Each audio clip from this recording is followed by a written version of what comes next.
Good morning students. Today we will be doing notice writing from writing skills. In the 2020-21 revised syllabus, we have 16 marks allotted for the writing skills. 16 marks. Notice or advertisement will be of 3 marks. The second question will be of invitation, which will also be of 3 marks. Then in the letter writing section, job application or letter to editor, it will be of 5 marks. And then article writing or report writing, it will also be of 5 marks. So today we will be doing notice writing, which is of 3 marks. Notice writing 3 marks, and the marking scheme is 1 mark for the format, 1 for the content, that is what you are writing inside, and 1 for the expression, that is about your grammatical usage, sentence construction. 1 mark will be for this. So in the notice writing, you know that notice is to be written in 50 words. We have to write the notice in 50 words. This is a short piece of writing. Short piece of writing, छोटा होता है बेटा ये. 50 words जब हमने कहा, इसका मतलब कि short है, तभी इसको 3 marks allot हुए. तो short piece of writing है. Formal announcement. नोटिस में हम फॉर्मल अनाउंसमेंट करते हैं किसी भी चीज़ की. जैसे हमें स्कूल में कोई फंक्शन करना है, उसके लिए हम फॉर्मल अनाउंसमेंट कर रहे हैं. जैसे next month, in the month of November, just before Diwali, we will have a cleanliness drive. तो ये अनाउंसमेंट हम कर रहे हैं, फॉर्मल अनाउंसमेंट कर रहे हैं. फॉर्मल का मतलब होता है औपचारिक. फिर हमारा जो नोटिस है, it should be very simple so that everybody can understand, because the notice is put on the notice board in the school and the students from the age of say 9 years to 17 years are reading it. तो आपके जो first second class से बच्चे पढ़ना शुरू करते हैं notice, और फिर वो 12th क्लास के बच्चे भी पढ़ रहे हैं, इसलिए ये सिंपल होना चाहिए. लैंग्वेज बिल्कुल सिंपल होनी चाहिए, क्लियर होनी चाहिए, प्रिसाइज होनी चाहिए. Precise means to the point. हम टू द पॉइंट नोटिस लिख रहे हैं. हमारी जो टोन होनी चाहिए वो फैक्चुअल होनी चाहिए. जैसे हम डेट, टाइम, ये सारे फैक्ट्स बता रहे हैं कि इस दिन होगा तो होगा ही. ठीक है. आप लोग देखते हैं दिवाली मेले के बारे में कोई एडवर्टीजमेंट निकालता है या नोटिस निकालता है, तो उसमें बता देता है ना कि 5 बजे से शुरू होगा शाम को. और लोग उसी हिसाब से पहुंचते हैं. तो फैक्ट्स के हिसाब से हम बात करते हैं. And we have to adhere to the word limit. हमें ये देखना है कि नोटिस राइटिंग में जो वर्ड लिमिट है वो 50 वर्ड्स की होनी चाहिए. देन नोटिस हम किस किस चीज़ के बारे में लिखते हैं. फंक्शन, किसी भी फंक्शन के बारे में हमें अनाउंसमेंट करनी हो, किसी कंपटीशन के बारे में अनाउंसमेंट करनी हो, जैसे साइंस का आपका क्विज कंपटीशन है, या कल्चरल क्लब का सिंगिंग कंपटीशन है, डांसिंग कंपटीशन है, उसके बारे में. कोई इवेंट होने जा रहा है स्कूल में, जैसे साइंस फेयर होने जा रहा है, उसके बारे में नोटिस हो सकता है. टूर पे आप लेके जा रहे हैं बच्चों को, टूर के लिए अनाउंसमेंट है कि दैट 11th और 12th class will be going on tour, तो उसके बारे में. और कोई भी पब्लिक इंटरेस्ट के बारे में ये नोटिस होता है कि हम कोई भी चीज़ बताते हैं पब्लिक इंटरेस्ट के बारे में, जैसे ब्लड डोनेशन कैंप है या कहीं पर बुक फेयर लग रहा है, तो उनके बारे में भी नोटिसेस होते हैं जो जिनका कि हमें ध्यान रखना है. तो students, first of all we have to keep this in mind that the notice should be put in a box. दो जो थोड़े modifications हुए हैं उसमें the marks are not cut if it is not put in a box, but होता यही है कि हमें नोटिस को और बॉक्स में रखना ही चाहिए. एक हम बॉक्स बनाएंगे, और बॉक्स के लिए बेटा सबसे पहले हम ये 3 साइड्स को कवर करेंगे और लास्ट साइड ओपन छोड़ेंगे. Because if you put it in a box, आप एक बॉक्स बना लेते हैं और जो मैटर है वो एक्सीड कर जाता है बॉक्स से, तो वो बहुत ही ज़्यादा क्लमजी लगता है, ख़राब लगता है. तो इसके लिए पहले आप 3 साइड्स ओपन, 1 साइड ओपन रखेंगे और 3 साइड्स आप क्लोज रखेंगे. तो notice is always put in a box. इसको ये सारी चीज़ें बेटा आप नोट कर लीजिएगा जो मैं यहाँ पे लिख रही हूँ, ताकि जब भी आप रिवीजन करेंगे आपके CBSE के लिए तो आपको ये चीज़ें ध्यान रखेंगी that you have to place it in a box,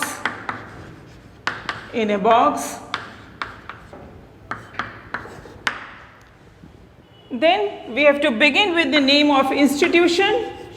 institution मतलब स्कूल भी हो सकता है, कोई ऑर्गेनाइजेशन भी हो सकती है। Begin with the name of institution। और ये चीज़ बेटा बिल्कुल मिडल में आएगी। जैसे ही हम नोटिस स्टार्ट करेंगे सबसे पहले name of the institution, school, organisation जो भी उस नोटिस को निकाल रहा है वो चीज़ मिडिल में आएगी। Just below that in the middle you have to write notice. उसके बाद आप लिखेंगे नोटिस, क्योंकि हम नोटिस निकालने जा रहे हैं तो हम लिखेंगे notice.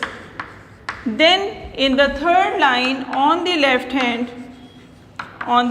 Hand, in the third line put date, in the third line put date, date लिखेंगे हम। और उसके बाद in the middle write the heading, in the middle write heading, हम heading लिखेंगे कि किसके बारे में ये नोटिस है,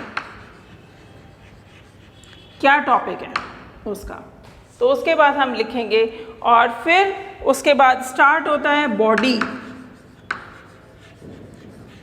ऑफ द लेटर या कंटेंट ऑफ द लेटर, जिसका हमें 1 नंबर मिलने वाला है।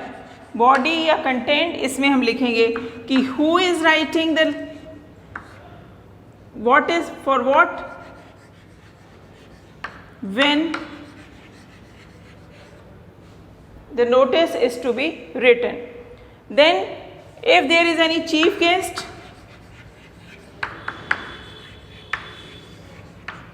कोई अगर कंपटीशन हम कर रहे हैं तो वर्ड लिमिट है क्या, और अगर हम किसी टूर का अनाउंसमेंट कर रहे हैं तो उसके हमें एक्सपेंसेस इनकर्ड भी लिखना पड़ेगा कि क्या कॉस्ट है या क्या एक्सपेंसेस हैं, ये हमें उसका लिखना पड़ेगा। और लास्ट में बेटा जो ये 6th पॉइंट है, ये मैं I am writing it over here. The 6th point is that we have to write the name of the person who is writing the notice and just below that we have to write the designation, कि वो कौन सी post पर है जो ये letter लिख रहा है। ये सारी चीज़ें हम इंक्लूड करेंगे नोटिस राइटिंग में, and this is really very important. अब देखिए, आप सैम्पल देखेंगे जो मैंने ये बॉक्स बनाया है, तो मैंने आपको बताया है कि begin with the name of the institution. यहाँ पर मिडिल में आप स्कूल का नाम लिखेंगे। जैसे मैं यहाँ पे, हमारे स्कूल का नाम है RSV नंबर 4 रूपनगर। यहाँ पे मैं ये लिख रही हूँ, देख रहे हैं आप, मिडिल में है।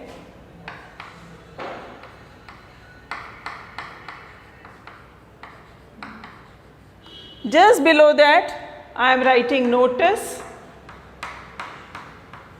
in the middle। Second line में हमने नोटिस लिख दिया। थर्ड लाइन में यहाँ पर हम लिख रहे हैं डेट। जैसे इफ़ इट इज़ 14th अक्टूबर तो हम लिखेंगे अक्टूबर 14, 2020। This is the right way of writing the date, October 14th, 2020। and just below that हम लिखेंगे नोटिस। जैसे मान लीजिए किसी डांस कंपटीशन के बारे में है तो हम लिखेंगे dance competition. Is it clear? 4 lines हैं।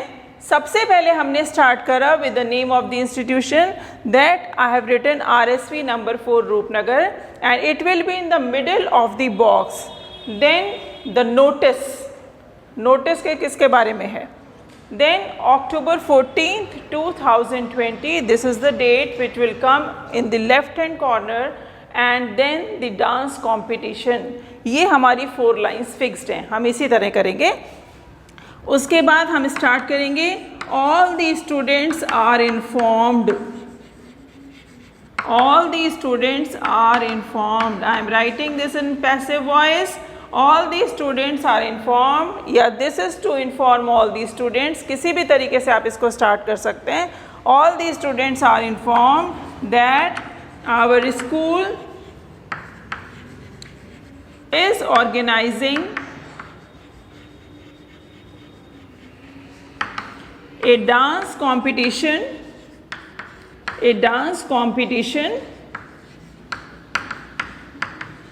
as per the following schedule. As per the following schedule.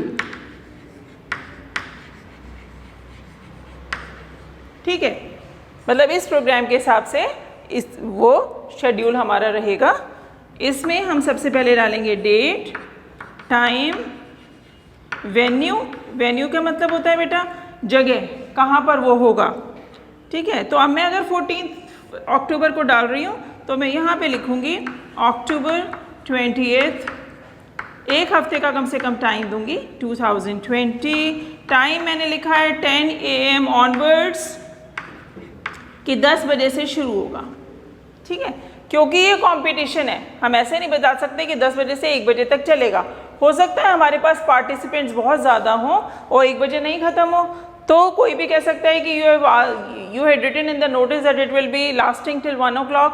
तो इसके लिए हम लिखते हैं 10 बजे से शुरू होगा, 10 AM ऑनवर्ड्स. ऑनवर्ड्स मतलब उसके आगे चलता रहेगा.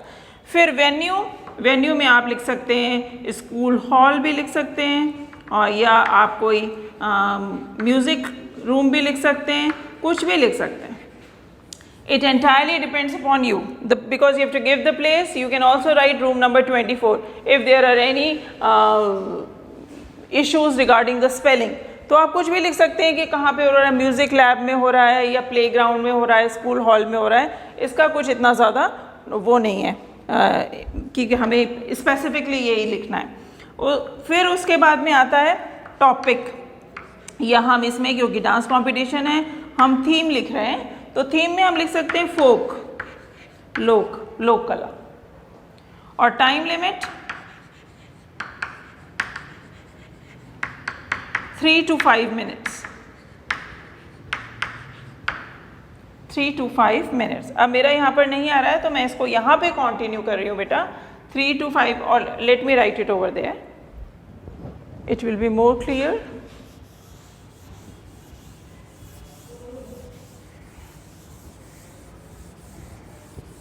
This is how you have to write the notice, because I cannot complete it in the given time, this box, so I am taking it further. And I'll suggest you, when you are writing your CBSE exam, एक new page से आप start करेंगे, so the whole notice comes on one page only. ऐसे don't do it like this that you are finishing a answer in the middle of the page and then you are starting notice. Notice के लिए एक fresh page लेंगे और उसी पर आप पूरा लिखेंगे. तो टाइम लिमिट के बाद में यहाँ से मैं स्टार्ट कर रही हूँ दोबारा, आप उसी के नीचे कंटिन्यू करेंगे बेटा. Interested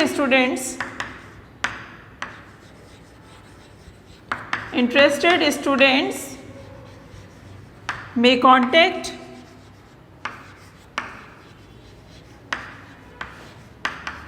क्योंकि डांस कंपटीशन है तो मैं यहाँ पे म्यूजिक टीचर लिख रही हूँ.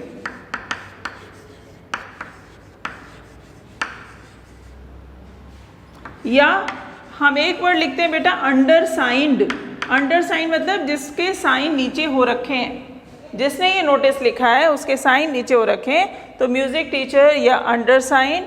लेटेस्ट बाय कब तक कर सकते हैं, 14 तारीख का हमने कहा है, तो हम लिखेंगे अक्टूबर 17, 2020. यहाँ पे हम नेम लिखेंगे, जिसका भी नेम आपको अभी मैं आपको एक सैम्पल दूंगी कि किस तरह से हमको इसको करना चाहिए. क्वेश्चन आएगा, जैसे आपका जो भी नाम दे रखा है UR, उसी तरह से आप करेंगे. तो यहाँ हम कर सकते हैं अमिता, और उसके नीचे आपकी डेजिग्नेशन कल्चरल सेक्रेटरी. और ये हमारा नोटिस यहाँ पे फिनिश हो गया. So this is how a notice is written. Again I am explaining it to you. The name of the institution in the middle with capital letters. Just below that in second line notice, that will also come in the capital letters. Then the date on the left hand corner, and date is to be written like this. You shouldn't write it like this 14/10/2020. No, this is not the right way of writing. First of all we write the month, then we write the date, and then the year, MDY, month, date, year. Then because this is about a dance competition, so the heading is dance competition. This is also written in capital letters. Then all the students are informed. हम ऐसे भी लिख सकते हैं, this is to inform all the students. दोनों की बात एक ही है, they are one and the same thing, but I have written all the students are informed that our school is organizing a dance competition. ये dance competition हमारा school organise कर रहा है as per the following schedule. ये चीज़ें आप लिखेंगे, date, time, venue, theme क्या है, कंपटीशन में क्या थीम है. आप सॉन्ग में भी, सिंगिंग कंपटीशन है उसमें भी आप थीम लिख सकते हैं कि इट इज़ पेट्रियाटिक, या कोई और फोक है, या कोई भी सोलो है. तो इस तरह से आप लिख सकते हैं और फिर उसमें आप टाइम लिमिट भी देंगे.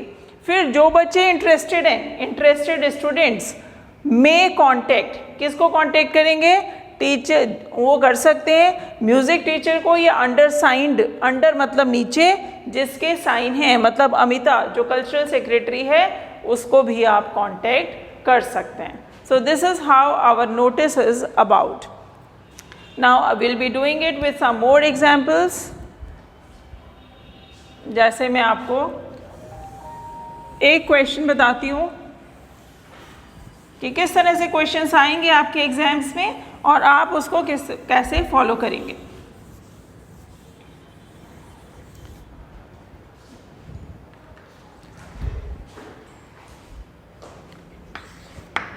You are Amit,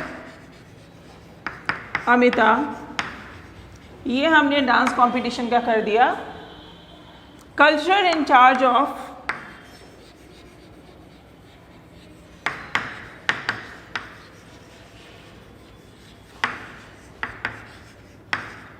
RSV number 4. Again I am taking the name of our school only, so it becomes more clear to you where to write the name of the institution or the organization.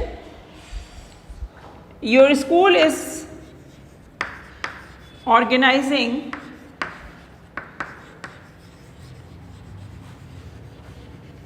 an inter-class debate competition, inter-class debate competition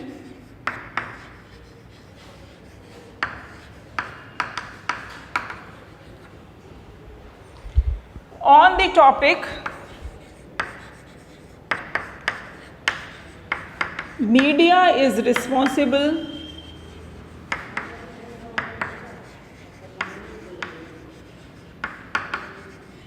for the increase in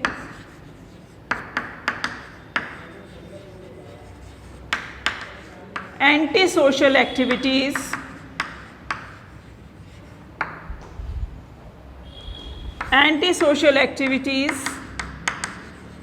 in the society.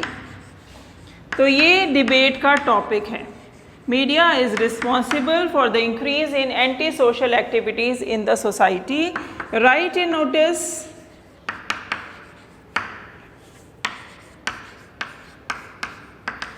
in not more than 50 words, in not more than 50 words, informing the students about the same, informing the students about the same.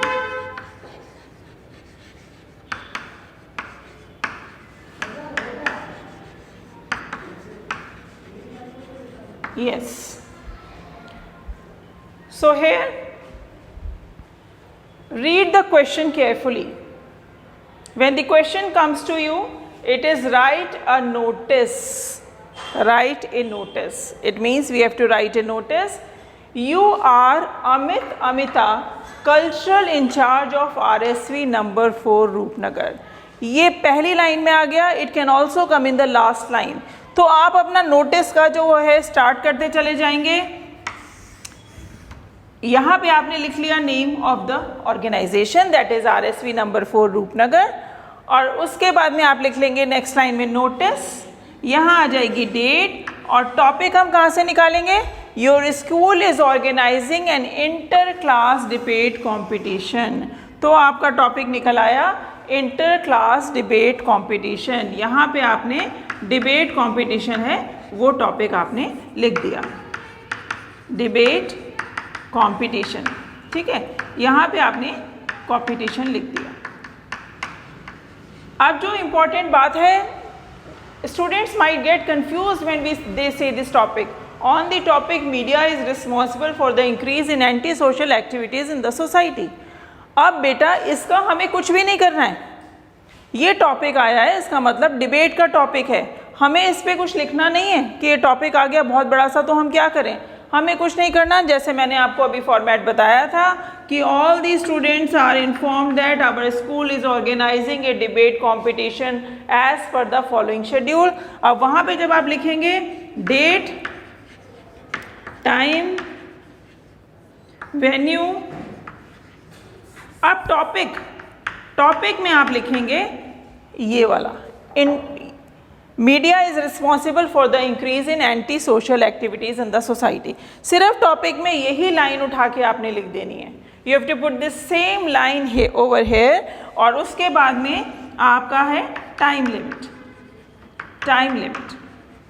आप time limit बता देंगे कि कितनी time में आपको बोलना है, 2 to 3 minutes है या कितना. फिर इंटरेस्टेड स्टूडेंट्स जो मैंने आपको बताया था उसके नेक्स्ट में इंटरेस्टेड स्टूडेंट्स आप वो वाली लाइन वहाँ पे लिख सकते हैं. ठीक है, ये डिबेट कंपटीशन है क्योंकि ये ओरल है तो मैं आपको बता रही हूँ 3 to 5 मिनट्स या 3 to 4 मिनट्स या 2 to 3 मिनट्स. चाहे ये पोइट्री रेसिटेशन में आए चाहे सिंगिंग में आए. पर अगर आपको आता है ड्राइंग कंपटीशन या पोस्टर राइटिंग या एसे राइटिंग तो बेटा वहाँ पे आपको मिनट्स देने पड़ेंगे.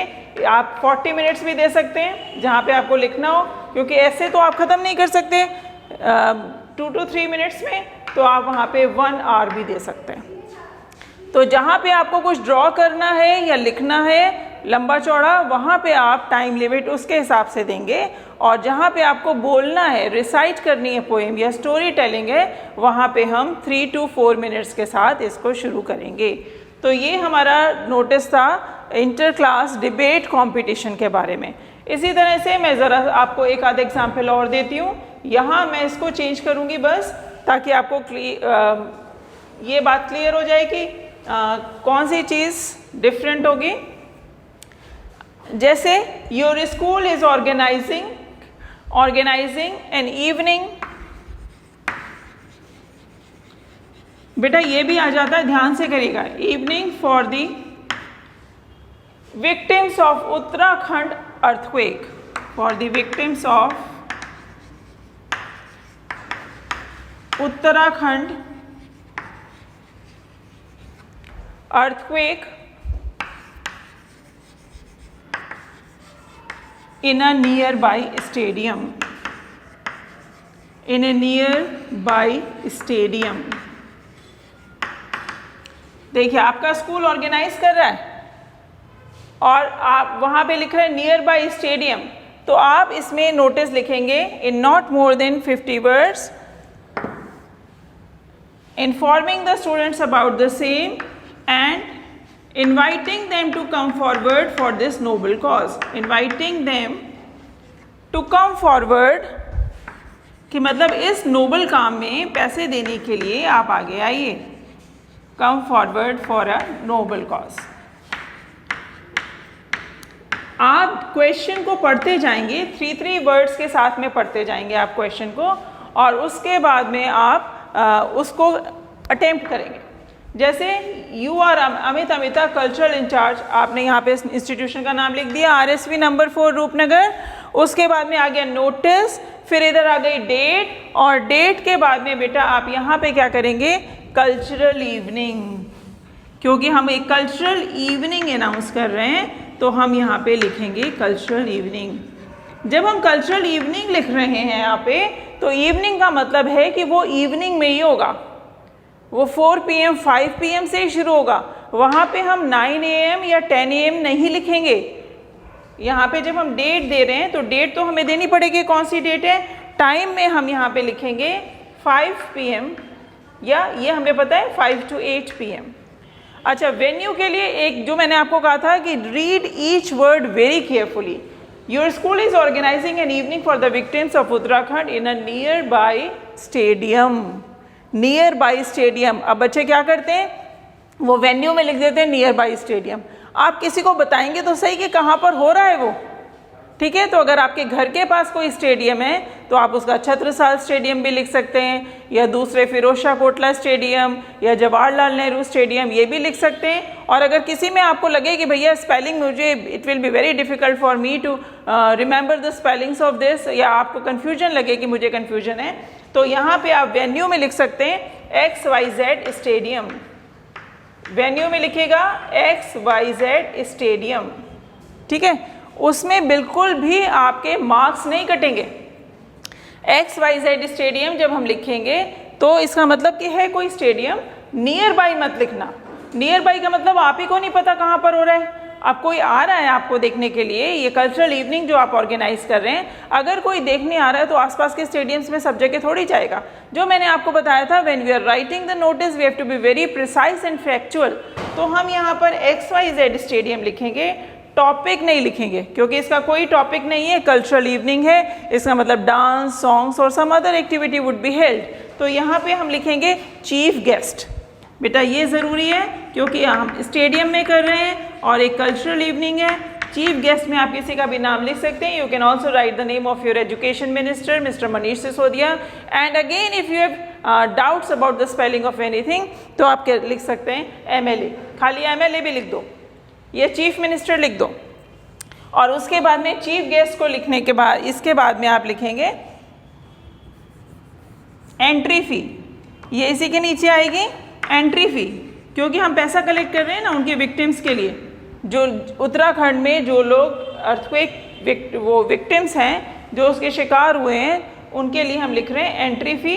तो यहाँ पे आप 100 रुपीज़, ठीक है, एंट्री फ़ी हो गई 100 रुपीज़। और उसके नीचे आप ये चीज़ दे सकते हैं that the money collected will go to prime minister relief fund. So everybody, students are requested to come forward with their friends and relatives for this noble cause. आप इतना भी लिख सकते हैं कि they can come forward for this noble cause. Is it clear now? आपको clear हो गया कि कैसे हम करेंगे इसमें? क्योंकि कल्चरल इवनिंग है, हम पैसे इकट्ठे कर रहे हैं, तो इसमें हमको लिखना पड़ेगा चीफ गेस्ट का नाम भी और एंट्री फ़ी भी कि कितनी एंट्री फ़ी है, और उसके बाद the money collected will go to Prime Minister's Relief Fund, ठीक है। तो अब इसके बाद में again one more example that I'll take in this regard is that there are the change in the school timings. Change of school timings. आप principal हैं और आप निकाल रहे हैं ABC पब्लिक स्कूल रोहिणी के आप प्रिंसिपल हैं और आप निकाल रहे हैं बच्चों के लिए नोटिस कि there are change in timings in the school, ठीक है। तो हम कहाँ से स्टार्ट करेंगे बेटा? यहाँ पे अपने स्कूल का नाम, यहाँ पे नोटिस, यहाँ पे लेफ्ट हैंड पे डेट, यहाँ पे हम लिखेंगे चेंज इन स्कूल टाइमिंग्स, और उसके बाद all the students are informed that there is a change in the school timings due to heat wave या कोल्ड वेव, कुछ भी कर सकते हैं किसकी वजह से टाइमिंग्स हुए, हीट वेव या cold wave. And the timings will be from, अगर आप समर्स का है तो 7 AM से 12:30 PM, और अगर आप विंटर्स का करना चाहते हैं तो आप थोड़ा सा लेट करेंगे, दैट 9 AM to 4 PM, ठीक है। And these timings will continue till the further notice. और उसके बाद में आप कुछ नहीं लिखेंगे, डेट टाइम वगैरह कुछ नहीं लिखेंगे, ऐसी चीज़ों में हम सीधे ही लिख देंगे सिर्फ all the students are inform that, ऐसे करके हम स्टार्ट करते हैं। तो अब इसी तरह से अगर आप सेक्रेटरी हैं स्टूडेंट काउंसिल के तो उसके लिए भी आप कर सकते हैं। There will be more practice that I will be giving you for this, कि हमारा ये एक आज मैंने स्कूल का फिनिश करा है, मेरे सेकेंड वीडियो जो मैं है उसमें आई will be writing about the and I will be teaching you about the notices from the RWA, Resident Welfare Association. Thank you. I hope you have understood. Thank you. Have a good day.